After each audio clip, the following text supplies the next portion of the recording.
Ciao, c'est Henri. Vous savez tous qu'on peut mesurer un angle en degrés, mais connaissez-vous l'unité qui s'appelle le radian? Alors, découvrons-la ensemble. Découvrons cette nouvelle unité qui s'appelle le radian. Prenons un cercle de rayon R. Un radian est la mesure d'un angle qui a pour sommet le centre du cercle, et cet angle intercepte un arc de ce cercle qui mesure exactement le rayon. Posons-nous la question, combien de radians faut-il pour parcourir tout le cercle? Lorsque nous avons un angle de 2 radians, nous avons parcouru un rayon, 2 rayons. Voici le parcours pour un angle de 3 radians. Nous avons donc parcouru 3 rayons. Voici le parcours pour 4 radians, puis 5 radians. Avec un angle de 6 radians, nous avons quasiment parcouru tout le cercle. Pour parcourir tout le cercle, nous avons donc 1 radian, 2 radians, 3 radians, 4 radians, 5 radians, 6 radians, et la calculatrice nous donne environ 6,279 radians, c'est-à-dire environ 6,28 radians. Mais ce nombre 6,28 ne vous fait-il pas penser à quelque chose? Nous allons répondre à cette question dans un instant. Faisons un petit bilan. Nous avons remarqué que 360 degrés, ce qui correspond à un cercle entier, correspondent à environ 6,28 radians. En fait, le nombre 6,28 correspond au nombre de fois que le rayon est multiplié pour parcourir le périmètre du cercle. Or, nous savons la formule du périmètre du cercle qui est égale à 2 fois pi fois le rayon. Nous savons que le nombre 2pi est environ égal à 6,28. Ainsi, le nombre de fois qu'il faut un radian pour parcourir le cercle en entier est égal à exactement 2pi. En conclusion, 360 degrés est égal à 2pi radians. Et donc, 1 radian est égal à 360 degrés divisé par le nombre de pi. Et si nous faisons à la calculatrice 360 divisé par 2pi, nous obtenons environ 57,3 degrés. Ainsi, 1 radian est environ égal à 57,3 degrés. Vérifions cela sur un dessin fait à l'aide de la calculatrice TI Nspire. Je vous rappelle que 1 radian correspondait à un angle qui avait pour sommet le centre du cercle, et cet angle intercepte un arc de longueur exactement égal au rayon du cercle. Or, cet angle est environ égal à 57,3 degrés, ce qui correspond bien à ce que l'on a trouvé précédemment, c'est-à-dire 1 radian est environ égal à 57,3 degrés. Je vous propose désormais un petit exercice. Convertir 3,8 radians en degrés. Deuxièmement, convertir pi radian en degrés. Et enfin, troisièmement, convertir pi sur 4 radians en degrés. Je vous propose de mettre sur pause et de faire cet exercice. Attention, la solution va suivre dans un instant. Je vous propose deux méthodes de résolution pour l'exercice petit a. Méthode numéro 1. Créons un tableau de proportionnalité.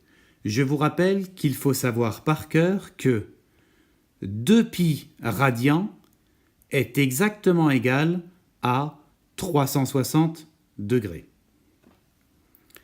Ainsi, 3,8 radians est égal à x degrés. Nous allons déterminer x à l'aide des produits en croix, c'est-à-dire que x multiplié par 2π doit être égal à 3,8 multiplié par 360. Ainsi, x est égal à 360 multiplié par 3,8, le tout divisé par 2π. On trouve à l'aide de la calculatrice que x est environ égal à 217,72 degrés. J'ai été précis à 2 chiffres après la virgule pour montrer la différence avec la méthode numéro 2. Voici la méthode numéro 2. Elle est un tout petit peu moins précise et pas très élégante.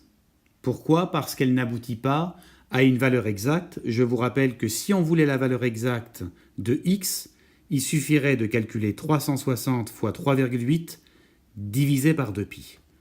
On obtiendrait donc une fraction que l'on pourrait simplifier au maximum qui comporterait du π.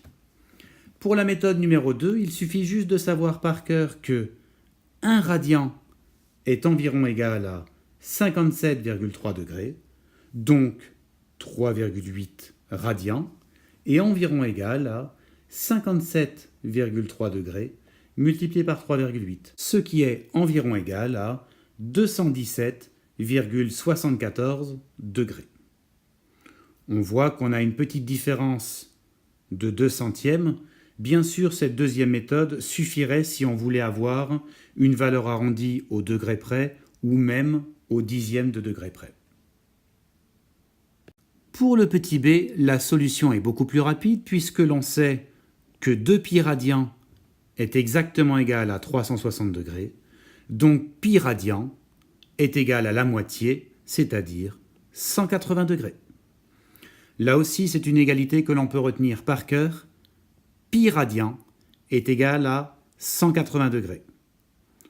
Je vous rappelle que π radian correspond à un angle où on a parcouru la moitié du périmètre du cercle, ce qui explique que l'angle est égal à 180 degrés. Voici la résolution de petit c. On sait que π radian est égal à 180 degrés. Donc, π sur 4 radians est égal à 180 degrés divisé par 4, qui est égal à 45 degrés. Je vous propose l'exercice suivant, qui est donc une conversion de degrés en radians. Petit a, convertir 1 degré en radians. Petit b, convertir 30 degrés en radians. Petit c, convertir 60 degrés. Petit d, convertir 90 degrés. Et enfin, petit e, convertir 135 degrés en radians. Je vous propose de mettre sur pause, de bien noter l'exercice, puis de faire la résolution. Attention, la solution va suivre dans un instant. Voici la correction de petit a. Puisque nous savons par cœur que 360 degrés égale 2π radians, donc 1 degré est égal à 2π radians divisé par 360. Après simplification, nous obtenons que 1 degré est égal à la fraction π sur 180 radians. À l'aide de la calculatrice, nous trouvons que 1 degré est environ égal à 0,017 radians. Inutile d'apprendre cette valeur par cœur, il est plus utile de savoir que 1 degré est égal à π sur 180 radians. Pour le petit b, je vous propose deux méthodes. Encore une fois, la méthode numéro 1 utilisera un tableau de proportionnalité. Nous savons par cœur que 2π radians est égal à 360 degrés. Et pour 30 degrés, appelons x la valeur en radians. Comme c'est un tableau de proportionnalité, 360 multiplié par x doit être égal à 2π multiplié par 30. Ainsi, x est égal à 2π multiplié par 30, le tout divisé par 360. Après simplification, nous obtenons que x est égal à π sur 6. Notons que la calculatrice nous donne la valeur approchée 0,52, mais nous ne conserverons pas cette valeur car nous voulons avoir des valeurs exactes. Ainsi, 30 degrés est égal à exactement π sur 6 radians.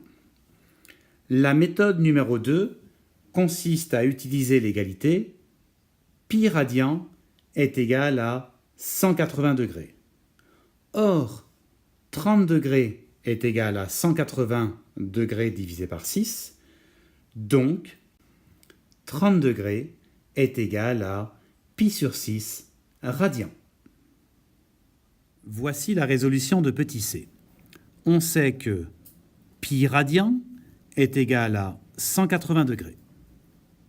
Or, 60 degrés est égal à 180 degrés divisé par 3, donc 60 degrés est égal à π sur 3 radians. Pour le petit d, la résolution est beaucoup plus rapide. On sait que π radian est égal à 180 degrés. Or, 90 degrés est égal à la moitié de 180 degrés. Donc, 90 degrés est égal à la moitié de π radian, c'est-à-dire π sur 2 radians. Pour le petit e, je propose de refaire un tableau de proportionnalité.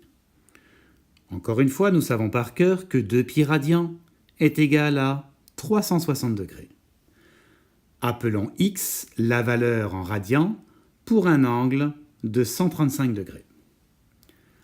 En appliquant les produits en croix, nous trouvons que x est égal à 2π multiplié par 135, le tout divisé par 360.